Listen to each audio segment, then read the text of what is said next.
ఈ ఫిలిమోనుకు రాసినటువంటి ఈ పత్రిక ఒకే అధ్యాయం ఉన్నది. ఇందులో 25 వచనాలు ఉన్నాయి. ఈ చిన్న పత్రికలో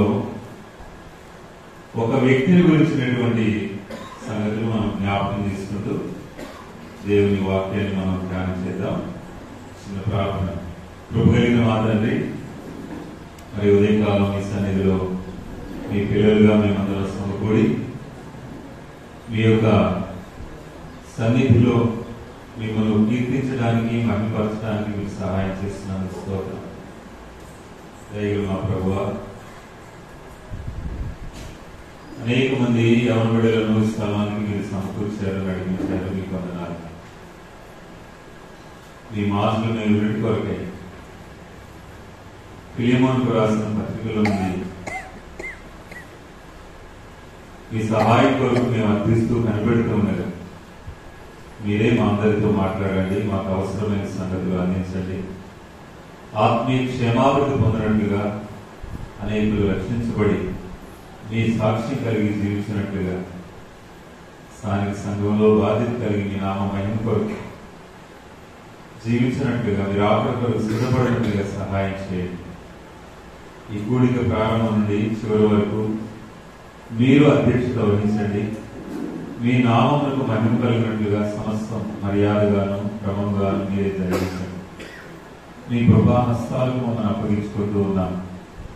వాతావరణమును అనుకూలంగా మార్చి దేవుడు సహాయం చేయండి. పోక్స్పేటలో నిలిచి ఈ ఏజెన్సీ ప్రాంతాల్లో ఈ సేవా పరిచయం జరిగిస్తున్న మీ దేని దాసులు, మా సహోదరులు, మరి డేవిడ్ రాజు గారు వారి కుటుంబాన్ని బట్టి మీకు స్తోత్రాలు. మీ కృప ఇందులో అధికముగా మీ దాసునికి అందించి మీ మహిమ కొరకు ఉపయోగించండి. మహిమ, ఘనత, ప్రభావములు మీకే ఆరోపిస్తూ మా ప్రభువును ప్రియరక్షకుడైన యేసుక్రీస్తు ఘనమైన నామములో ప్రార్థన చేసి వేడుకొంటున్నాం తండ్రి. ప్రియులారా, మనం ఫిలిమోను పత్రికను చదువుతూ ఉన్నప్పుడు ఇందులో ప్రాముఖ్యంగా 3 వ్యక్తులను మనం చూడగలం. ఎంతమంది అండి? 3 వ్యక్తులను మనం చూడగలం. ఈ 3 వ్యక్తులు కూడా చాలా ప్రాముఖ్యమైనటువంటి సందేశాన్ని మనకి ఇచ్చేవారు. 3 వ్యక్తులు కూడా ప్రాముఖ్యమైనటువంటి సందేశాన్ని మనకి ఇచ్చేవారు. ఈ 3 ఎవరు అంటే, నాతో పాటు మీరు కూడా దయచేసి చెప్పే ప్రయత్నం చేయండి. మొదటిదిగా ఒనేసిము, రెండవదిగా ఫిలిమోను, మూడవదిగా ఈ పత్రిక రాసినటువంటి పౌలు. ఇంకా కొందరు పేర్లు ఉన్నాయి, కానీ ప్రాముఖ్యమైన వ్యక్తులుగా మనం 3 చూడగలం. ఒకటి ఎవరు చెప్పండి? ఒనేసిము, రెండవది ఫిలిమోను, మూడవది ఈ పత్రిక రాసినటువంటి పౌలు. ఈ 3 కూడా ప్రాముఖ్యమైన వ్యక్తులు. ఈ రోజు మనం ఈ మొదటి సెషన్ లో ఒక వ్యక్తిని గురించినటువంటి ధ్యానాన్ని మనం చేస్తా ఉన్నాం. ఆ వ్యక్తి ఎవరు అంటే ఒనేసిము. అందరూ చెప్పండి, ఒనేసిము. ఈ ఒనేసిమును గురించినటువంటి కొన్ని సంగతులు ఈ ఉదయకాలం మనం జ్ఞాపకం చేసుకుంటూ ఉన్నాం. దేవుని సేవకుడైనటువంటి అపోస్తలుడైన పౌలు ఫిలిమోనుకు ఈ పత్రికను రాస్తా ఉన్నాడు. ఒక ఉద్దేశం, ఒక కారణం ఉంది. ఏంటి ఆ కారణం అంటే, ఒనేసిము అనేటువంటి ఒక సహోదరుని ఉద్దేశించి ఫిలిమోనుకు పౌలు ఈ పత్రిక రాస్తున్నాడు. ఎవరి కోసం రాస్తున్నాడు? ఒనేసిము గురించి ఫిలిమోనుకు రాస్తా ఉన్నాడు. ఉదయకాలం ఆ మాటలే మనం గుర్తు చేసుకుంటున్నాం.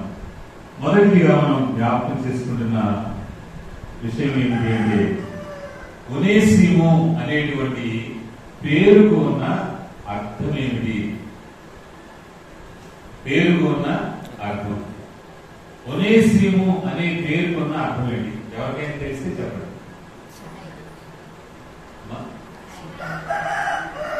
సహాయకరం. రైట్, మంచి. మీరు ఇంతకుముందు ఎప్పుడైనా ఈ పత్రిక చదివినట్లయితే మీ అందరూ కూడా చెప్పగలిగేవారు. ఎందుకంటే ఆ పేరుకి అర్థం ఇక్కడ కింద రాసింది. కింద రాసింది కదా. చూడండి, కింద చిన్న అక్షరాలతో రాయబడింది 3 అనే కింద చూడండి. ఒనేసిము అను పేరునకు సహాయకరమైన అని అర్థం. ఒనేసిము అనే పేరుకు అర్థం ఏంటి? ఇప్పుడు సహాయకరమైన, లేకపోతే సహాయం చేసేవాడు అని అర్థం. మనకు కూడా పేర్లు ఉన్నాయి కదా. మన పేరుకు ఏమైనా అర్థం ఉందా? లేకపోతే అర్థం లేని పేర్లు ఏమైనా మనం పెట్టుకున్నాం? మన పేరుకంటూ ఏదైనా అర్థం ఉందా? ఒకరి పేరు చెప్పండి. ఇక్కడ ఉన్న వాళ్ళు ఒక పేరు చెప్పండి. ఎవరిదో ఒకరు చెప్పండి. ఒక పేరు చెప్పండి. నా పేరు ఇదేంటే చెప్పండి. రాలేదు, ఎవరైనా చెప్పచ్చు.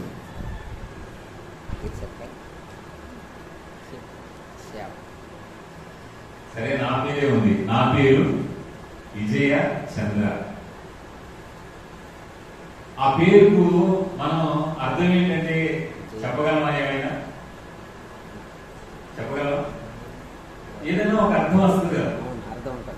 కదా, అలాగా మనకు ఉన్నటువంటి పేరుకు ఏమైనా అర్థం ఉందా? సరే, మీ పేరుకి మీరు ఆలోచించుకోండి. మీ పేరేంటి? మీ పేరు కొన్న అర్థం ఏంటి? నాతో పాటు ఒక సహోదరుడు, దేవుని సేవకుడు, ఛత్తీస్గఢ్ లో సేవ చేస్తా ఉన్నప్పుడు నేను సరదాగా కలిసినప్పుడు మాట్లాడుకుంటే ఇలా పేర్లు ప్రస్తావన వచ్చింది. చైనాలో ఎవరైనా ఒక ఇంట్లో ఒక బాబు గాని పాప గాని పుట్టాడు అంటే పేరు పెట్టాలి అన్నప్పుడు మన ఇంట్లో ఉన్న ఏ రేగుమతో లేకపోతే ఏదైనా ఒక పాత్రలో తీసుకుని మనం ఇలాగా విసిరాం అనుకోండి, అది నేలకు తగులుతూ శబ్దం చేసుకుంటూ వెళ్తుంటారు కదా. కదా, ఎలాంటి శబ్దం చేస్తుంది? మన నేలకు ఇలాగ ఇసిరి కొట్టినప్పుడు వస్తువుని బట్టి సౌండ్ వస్తుంది కదా. వస్తువుని బట్టి సౌండ్ వస్తుంది. అలాగే ఇలాగ నవ్వుకోవడానికి చెప్పాడు అనమాట. చైనాలో కానీ జపాన్లో కానీ వాళ్ళ పిల్లలకు పేర్లు పెట్టాలంటే ఏదైనా ఒక పాత్రగా మనం విసిరేసామంటే ఏ శబ్దం అయితే వస్తుందో ఆ శబ్దమే వాడి పేరు. ఆ శబ్దమే వాడి పేర్లు మనం పలకడానికి చాలా విచిత్రంగా ఉంది. ఏదో శబ్దాలు వచ్చినట్టుంటే కానీ అదొక పేరా అన్నట్టుగా ఉంది కదా. కానీ తెలుగులో మనందరికీ కూడా చాలా చక్కని అర్థాన్ని ఇచ్చే పేర్లు ఉన్నాయి. చక్కని అర్థాన్ని ఇచ్చే పేర్లు ఉన్నాయి. ఎప్పుడైనా మనం నా పేరేంటి, నా పేరుకున్న అర్థం ఏంటి, ఆ అర్థానికి తగినట్లుగా నా జీవితం ఉందా అని మనం ఆలోచన చేసాం. ఎప్పుడైనా నా పేరేంటి, దానికి ఉన్న అర్థం ఏంటి, ఆ అర్థానికి తగినట్టుగా నేను జీవితం ఉందా?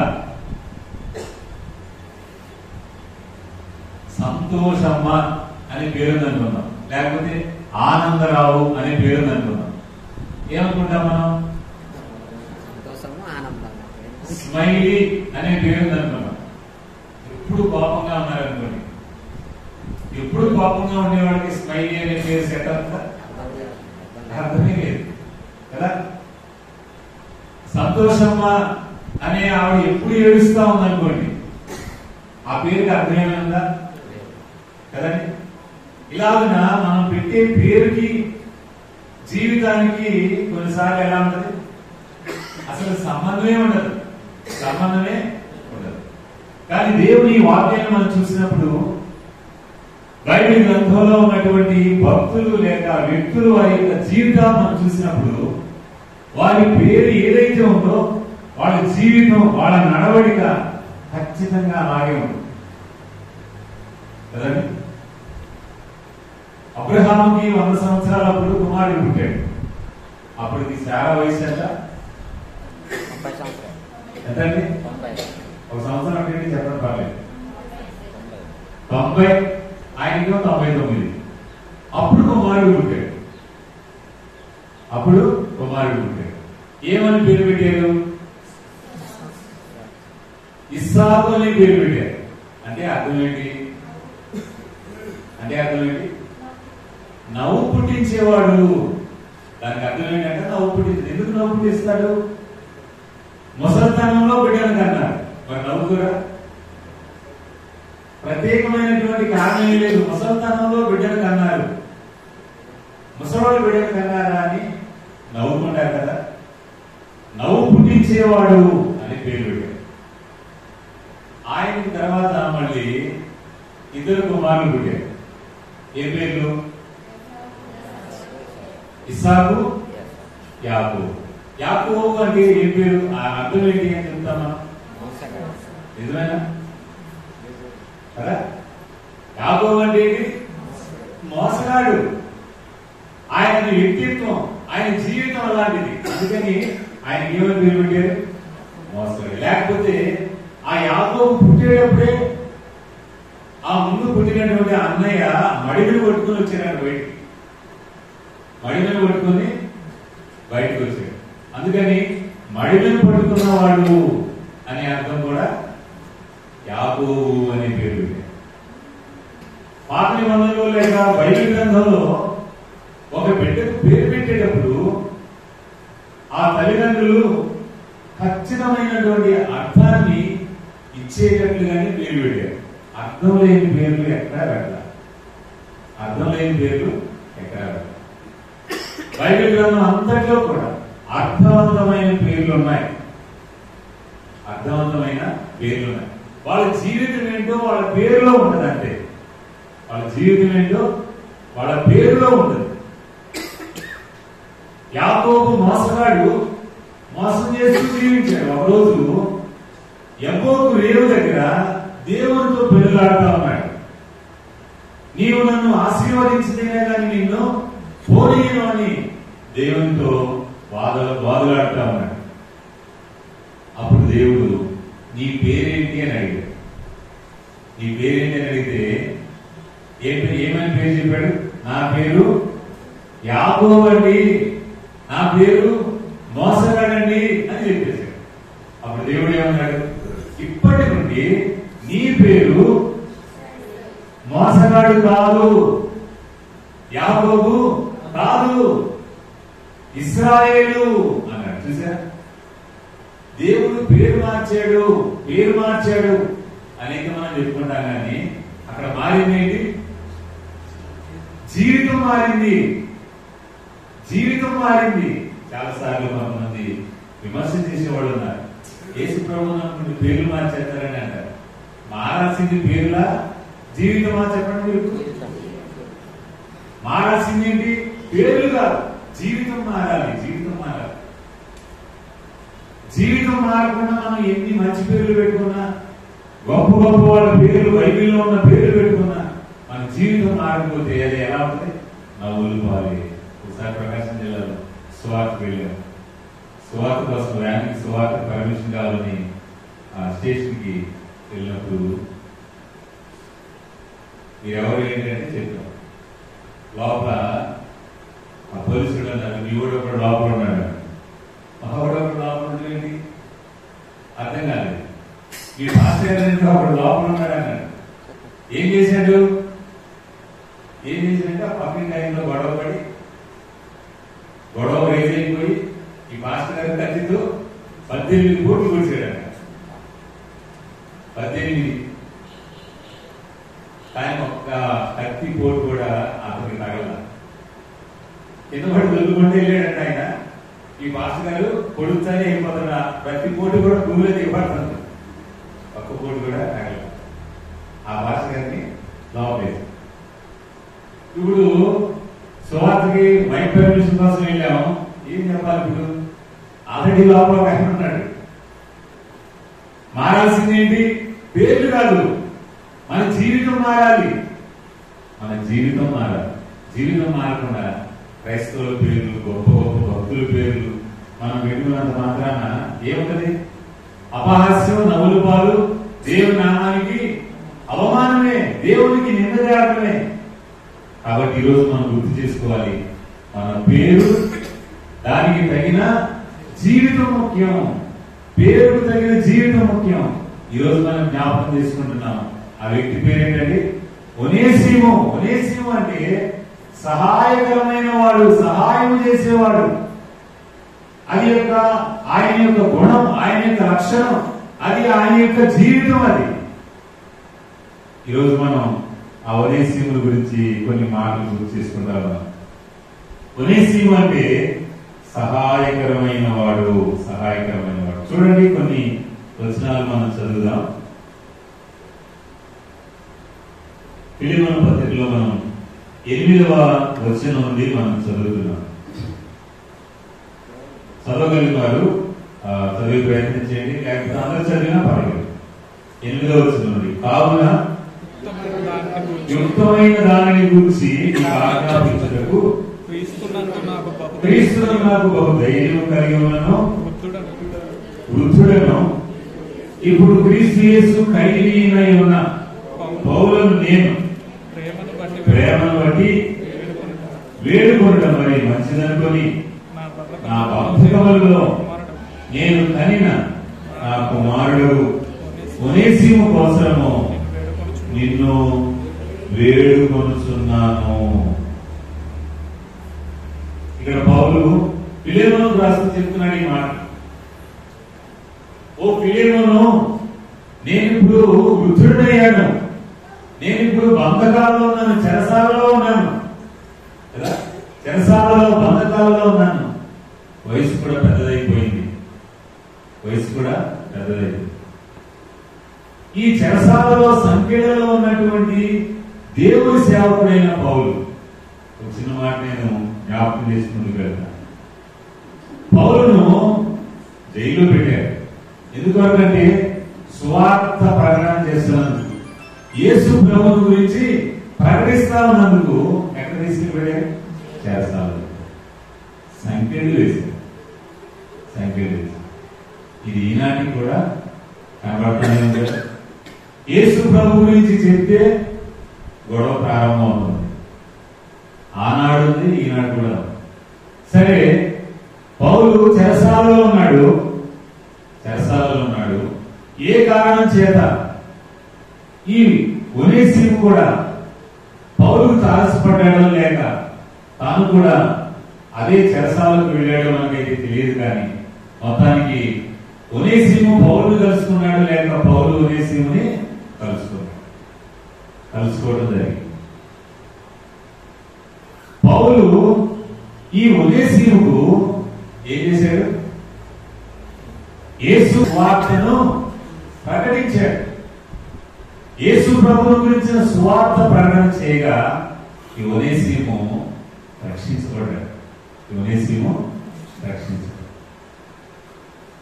దేవుని సేవకుడు యేసు ప్రభువు గురించిన రక్షణ సువార్త ప్రకటిస్తూ ఉండగా ఈ ఒనేసిము యేసు ప్రభుని సొంత రక్షకుడిగా రక్షించబడ్డాడు. ఇప్పుడు మీరు చెప్పండి, ఒనేసిము ఎవరు? ఒనేసిము ఎవరు? రక్షించబడిన వాడు. ఒనేసిము ఎవరు? యేసు ప్రభువునందు విశ్వాసం ఉంచిన వాడు. ఒనేసిము ఎవరు? పరిశుద్ధపరచబడిన వాడు. ఒనేసిము ఎవరండి? రక్షించబడిన వాడు, లేక యేసు ప్రభుని నమ్మిన వాడు, లేక పరిశుద్ధపరచబడిన వాడు. ఈ ఉదయకాలం ఇక్కడ కూర్చున్న వారందరూ కూడా జాగ్రత్త వినాలి. ఇక్కడ కూర్చున్న వారు ఇంకా ఎవరైనా యేసు ప్రభుని మీ సొంత రక్షకునిగా అంగీకరించకపోతే దేవుని వాక్యం సెలవిస్తా ఉంది, ఇదే మీకు అనుకూలమైన సమయము, నేడే రక్షణ దినము. ఈరోజే యేసు ప్రభుని నీ సొంత రక్షకునిగా అంగీకరించి దేవుని బిడ్డగా మారమని ప్రభు తెలియజేస్తాడు. ఎందుకు రక్షణ పొందాలి అంటే, అపోస్తలుడైన పౌలు ఈ ఒనేసిముకు యేసు ప్రభువుని గురించిన రక్షణ సువార్త ఎందుకు చెప్పాడంటే, ఎందుకు చెప్పుకుంటాడు? దేవుని వాక్యంలో దేవుని సేవకుల ద్వారా అనేక సార్లు మనం కూడా వింటాం, అనేక సార్లు మనం కూడా విని ఉంటాం. దేవుని వాక్యంలో రాయబడిన కొన్ని మాటలు ఉదయకాలం మీతో నేను పంచుకుంటానికి ఆశపడతా ఉన్నాను. దేవుడు మానవులందరినీ కూడా యథార్థవంతులుగా పుట్టించాడు, సృష్టించాడు. మానవులందరికీ కూడా, ప్రపంచంలో నువ్వు ఏ మూలకుడు కాదు, మానవులందరికీ కూడా దేవుడు యథార్థవంతులుగా పుట్టించాడు. లేక పాపము లేని వాడిగా పుట్టించాడు. ఈ మాట చాలా ముఖ్యమైనది.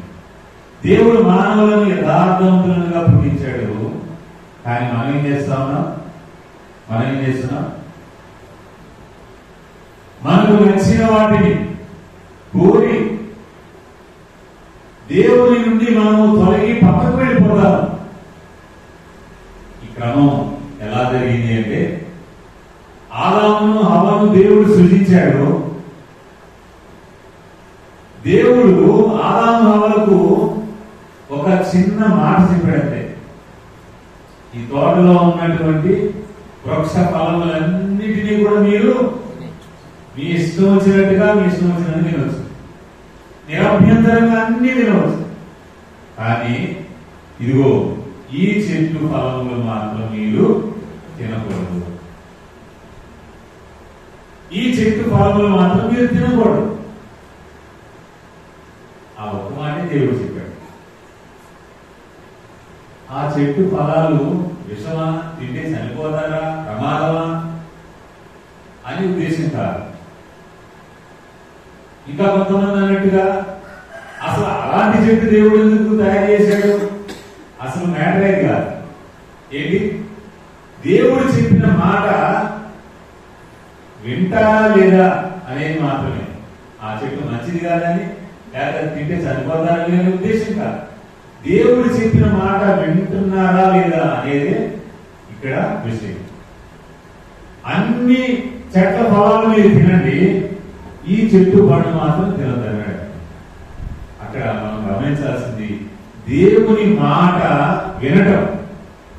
దేవుని మాట వినటం. ఒక ఆయన ఎప్పుడు కూడా ఆదాము తిడతా ఉన్నాడు. ఆ రోజు ఆదాము చేశాడు పాపం, ఈనాటికి కూడా నేను ఆయన చేసిన పాపానికి శిక్ష అనుభవించాల్సి వస్తుంది, చెమట కార్చాల్సి వస్తుంది, కష్టపడి పనిచేయాల్సి వస్తుంది. ఆ రోజే కనుక ఆదాము పాపం చేయకపోతే నేను బాగుండేవాడు కదా, నేనే కనుక ఆదాము ప్లేస్ లో ఉన్నట్టయితే అసలు నేను పాపం చేసేవాడు కదన్నాడు.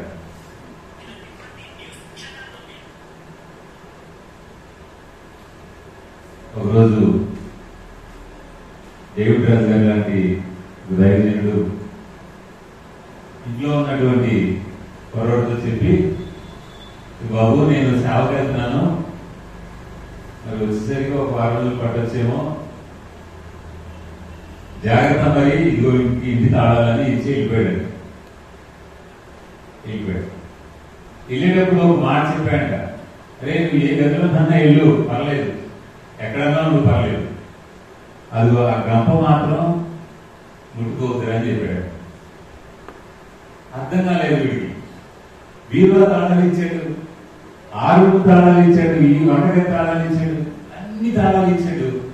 అసలు బీరువా తాళాలు ఇచ్చాడు కదా నాకు, ఆ గంప పట్టుకోవద్దు అన్నాడు, ఆ గంప జోలికి వెళ్ళొద్దు అన్నాడు అని చెప్పేసి ఒకటే ఆలోచన మొదలైందండి ఆయనకి.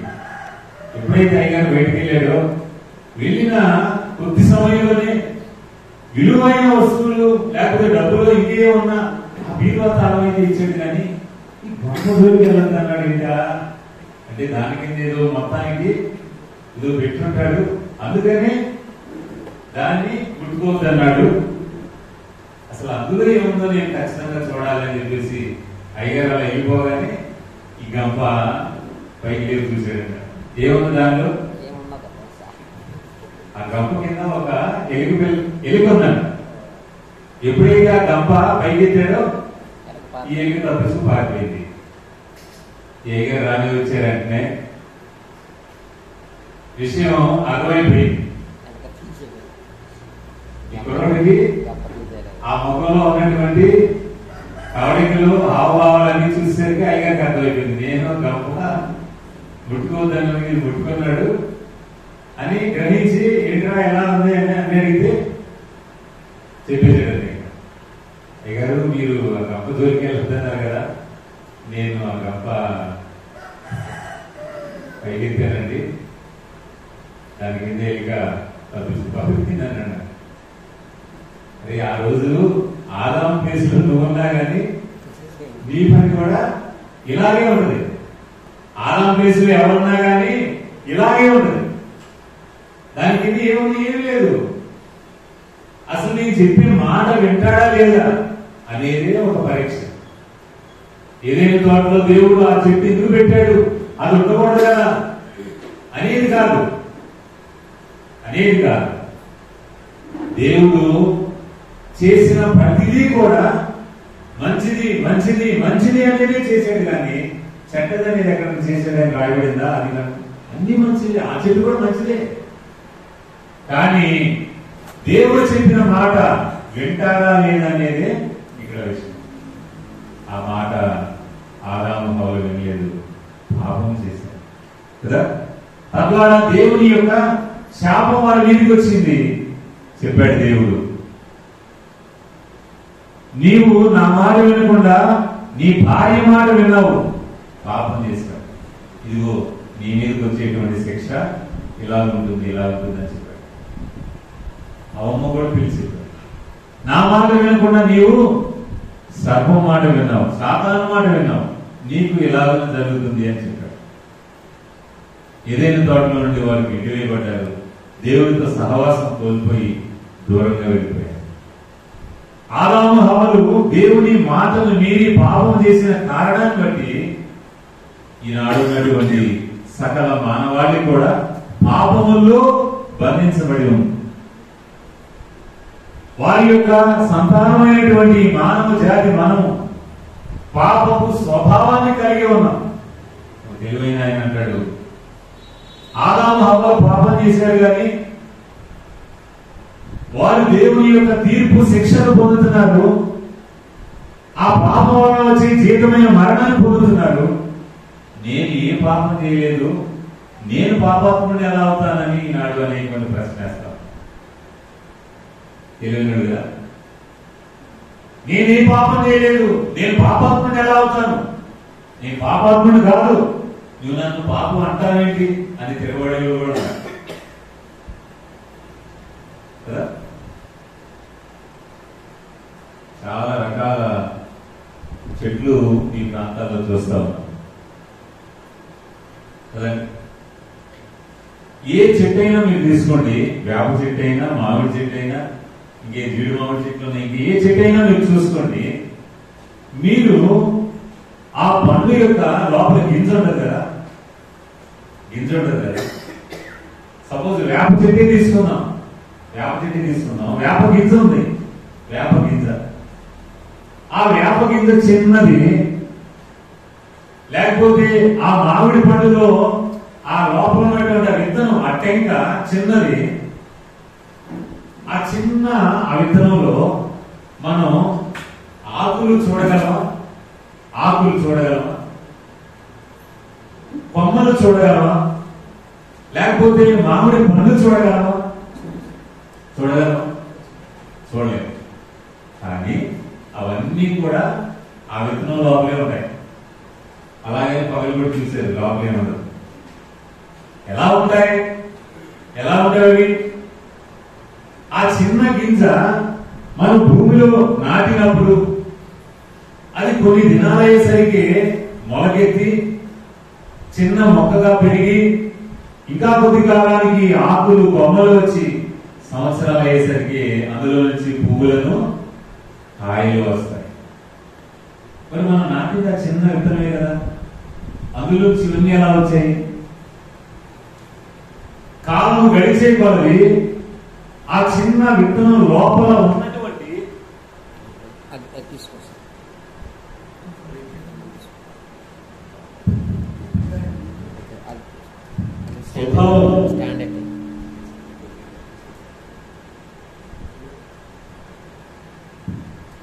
ఆ చిన్న విత్తనం లోపల ఉన్నటువంటి ఆ స్వభావం ఏదైతే ఉందో దాని ద్వారా కాలం గడిచే కొలది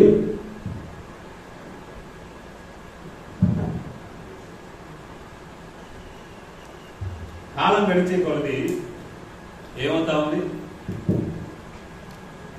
అందులో నుండి అవన్నీ కూడా బయటకు వస్తా ఉన్నాయి.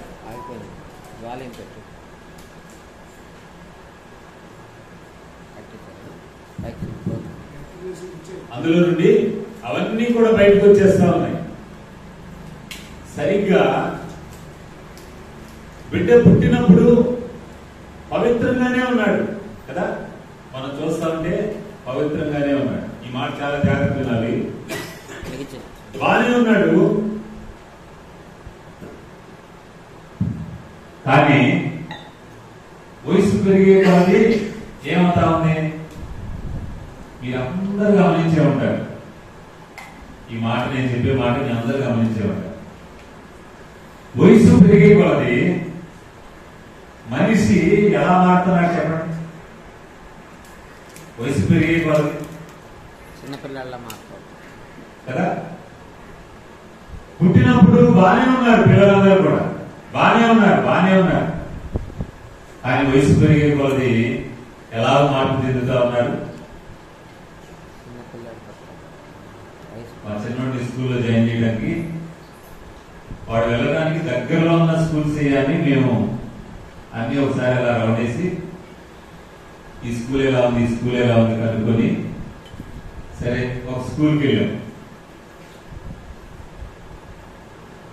యూకేజీ లేక ఎల్కేజీ జాయిన్ చేయడానికి.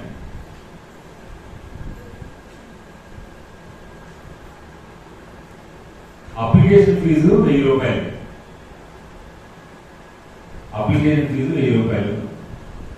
ఇంకేదో అడిగాడండి. Admission fee 10,000. Tuition fee 53,000. Bus 22,000. పుస్తకాలు 15,000. దేనికి? ఎల్కేజీ లేకపోతే యూకేజీ. నేను మొత్తం లెక్కేస్తే 90,000 దగ్గరికి. 90,000. సరే 90,000 మనం కట్టామనుకున్నాం. ఏం నేర్పుతాడు? సంవత్సరానికి 90,000 ఏం నేర్పుతాడు? మహా వస్తే అవన్నీ వస్తాయి, లేకపోతే ఏబిసిడీలు వస్తాయి కదా. దానికి ఏమొస్తాయి? 1 నుంచి 50 వరకు నంబర్స్ చెబుతాడు. 1, 2, 3 అని చెబుతాడు. అంతేనా? ఇంకేం ఎక్కువ వస్తాయి సంవత్సరం. దానికి ఎంత కడుతున్నాం మనం? దగ్గర ₹1,00,000 కడుతున్నాం కదా. దానికోసం మనం కష్టపడి, స్కూల్లో ఉన్నవాళ్ళు కష్టపడి ₹1,00,000 కట్టి ఇంత చేస్తే సంవత్సరానికి కూడా అలా వస్తాయి. అంతేనా? కానీ వాడు స్కూల్కి వెళ్ళక ముందు నుంచే అబద్ధాలు ఆడతాడు. స్కూల్కి వెళ్ళక ముందు నుంచే కొంతమంది బూతులు మాట్లాడతారు కదా. ఎవరు నేర్పుతున్నారు? ఏ బడిలో నేర్పుతున్నారు? ఎంత ఫీజు కట్టి నేర్పిస్తున్నాం? వాటికి ఏం అక్కర్లేదు. అబద్ధాల బడి అని ఎక్కడైనా ఉందా? దొంగతనం నేర్పబడును అని ఉందా? మోసగించడం నేర్పబడును, అసూలు పడడం, కొట్టడం, తిట్టడం, కోపడడం, ఇలాంటివన్నీ ఎక్కడైనా మనం స్కూల్లో జాయిన్ చేసి ఫీజులు కట్టి మనం నేర్పిస్తున్నామా? ఎక్కడా లేదు కదా. మరి అవన్నీ ఎలా వస్తున్నాయి? అది లోపలే ఉంది. అది పాపపు స్వభావం. రోజులు గడిచేపోది, సంవత్సరాలు గడిచేపోది కదా. ఏమవుతుంది? అది ఆ స్వభావం, ఆ లక్షణం బయటకు వచ్చేస్తుంది, కనబడతా ఉంది, పనిచేస్తా ఉంది. అలాగే యవ్వన ప్రాయం వచ్చేసరికి ఈ లోకం, పాపము, ఆకర్షణ ఎక్కువైపోతాం కదండి. ఆ స్వభావం మనిషి లోపలే ఉంది, పుట్టుకతోనే ఉంది. వయసు పెరిగే కొలది ఆ పాపపు స్వభావం తాలూకా లక్షణాలు బయటపడతాయి. అంతే, పుట్టగానే బయటపడదు. ఆ చిన్న గింజలోనే మనం ఆకులు, కొమ్మలు, కాయలు చూడలేం కదా. కాలం గడిచే కొలది, అది పెరుగుతున్న కొలది అవన్నీ మనం ఎలాగే చూస్తాం. మనుషులు కూడా ఆ పాప స్వభావం సంవత్సరాలు గడిచే కొలది బయటకు వస్తాం.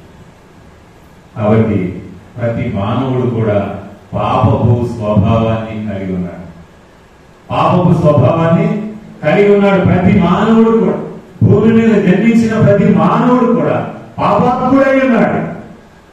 ఏ భేదము లేదు. అందరూ పాపము చేసి దేవుడు అనుగ్రహించే ఆ పరలోక భాగ్యాన్ని పొందలేకపోతా ఉన్నారు. పాపం చేసి దేవునికి దూరమై దేవుని మార్గంలో నుండి తొలగిపోయి కదండి, మనం నోరు తెరిస్తే మన ఆలోచనలలో కదండి, మన యొక్క చూపులలో, మన యొక్క నడవడికలలో మనం పాపం ఉంది, పాపం చేస్తున్నాం అని రుజువు చేస్తా ఉన్నాం.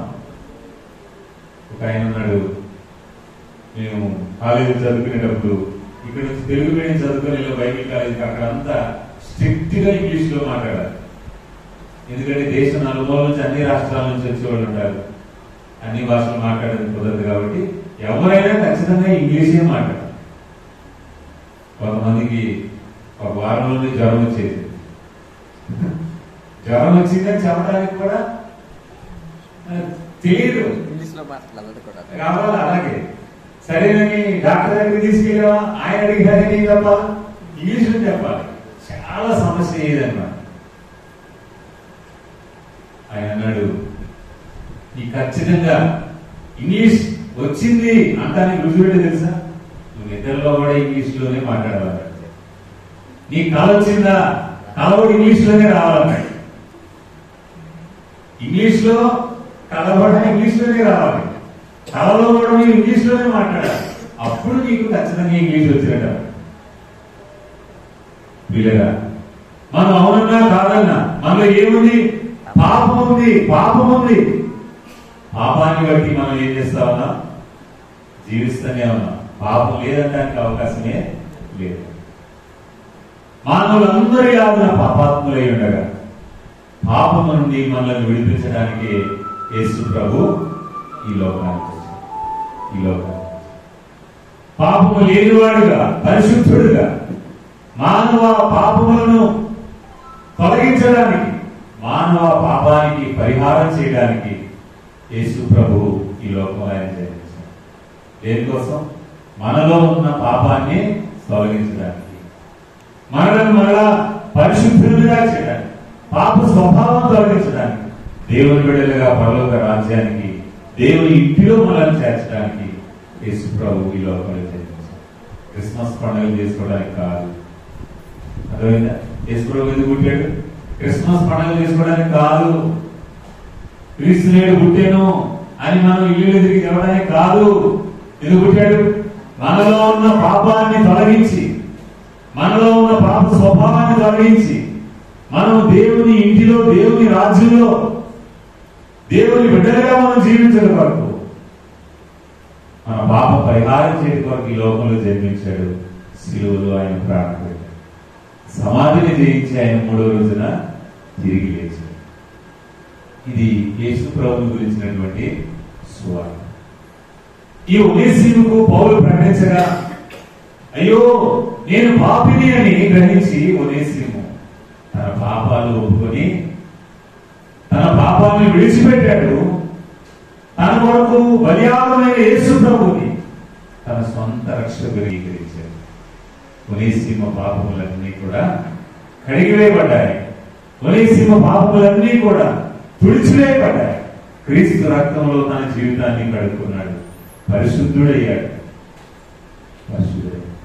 ఇప్పుడు ఒనేసిమ ఎవరండి? పరిశుద్ధపరచబడిన వాడు, రక్షించబడిన వాడు, దేవుని బిడ్డగా మార్పు చేయబడిన వాడు. ఈరోజు ఇంకా ఎవరైనా యేసు ప్రభువుని సొంత రక్షకునిగా అంగీకరించకపోతే, ఇంకా మీ పాపంలోనే మీరున్నారా? ఈరోజే యేసయ్యా నేను పాపిని, నన్ను క్షమించుము, నా పాపాన్ని కడిగివేయము, నీ బిడ్డగా మార్చుము అని చిన్న మాట ప్రార్థన చేస్తే ప్రభు నిన్ను కూడా నీ పాపాన్ని క్షమించి తన కుమారుడిగా, తన కుమార్తెగా చేస్తాడు. అయ్యో యేసు ప్రభు ఇంత గొప్ప పాపినైన నన్ను, ఇంత ఘోరమైన పాపం చేసిన నన్ను క్షమిస్తాడా అని సందేహం అక్కర్లేదు. నీవు ఎంత ఘోర పాపమైనా నీవు ఒప్పుకోవాలే గాని క్షమించడానికి క్రీస్తు ప్రభు సిద్ధంగా ఉన్నాడు. నీవు ఒప్పుకోవాలే గాని యేసు ప్రభు క్షమించలేని పాపం అంటూ ఏది లేదు. ఇంకెవరైనా ప్రభు నమ్మకపోతే ఈరోజే మీ హృదయాన్ని ప్రభువుకు అప్పగించండి, మీరు కూడా రక్షించబడతారు. ఒనేసిము పరిశుద్ధ పరచబడిన వాడు లేక రక్షించబడిన వాడు అని మనం చూస్తా ఉన్నాం. రెండవదిగా ఒనేసిము ఎవరట? ఒనేసిము ఎవరట? 11వ వచనం మనం చదువుతున్నాం. అతడు మునుపు నీకు నిష్ప్రయోజనమైన వాడే, కానీ ఇప్పుడు నీకును నాకును ప్రయోజనకరమైన వాడాయన. నా ప్రాణము వంటి వాడైన అతడిని నీ వద్దకు తిరిగి పంపి ఉన్నాను. నేను సువార్త కొరకు బంధకములో ఉండగా నీకు ప్రతిగా అతడు నాకు పరిచారం చేయ నిమిత్తం నా యొద్ద అతని ఉంచుకొనవలని ఉంటిని అన్నాడు. చెరసాలలో ఉన్నటువంటి